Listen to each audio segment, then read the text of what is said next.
Hello, my name is Mark Yap, and today I'll be adding additional RAM to my iMac. It currently has 4 gigs of RAM using 2 out of the 4 slots.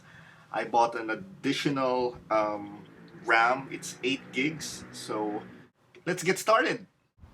So the first thing I had to do was to find a non-static surface. This is what I elected to do to use my bed.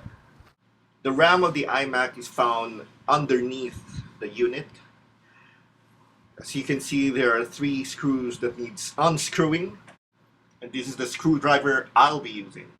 Let the torture begin. This is not exactly the best surface to work on, but I will manage. I was able to get this panel out of the way. The screws are actually part of the panel, which is a good thing. This is the RAM I bought from Green Hills. It's one of the popular shopping malls here in Manila. It's 8 gigabytes, DDR3, 1333 megahertz. I'm now adding the additional RAM onto the free slot. This is the moment of truth. Let's see what happens. I'm turning on the iMac now.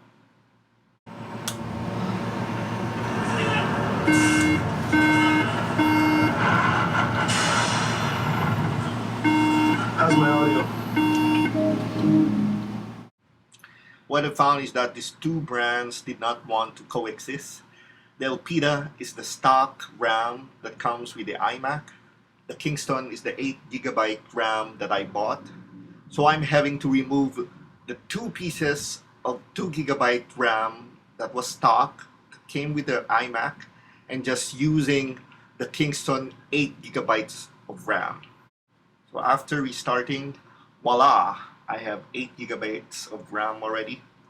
This was not exactly what I envisioned when I started this project. I thought I'd have 12 gigabytes of RAM, but 8 gigabytes is better than 4.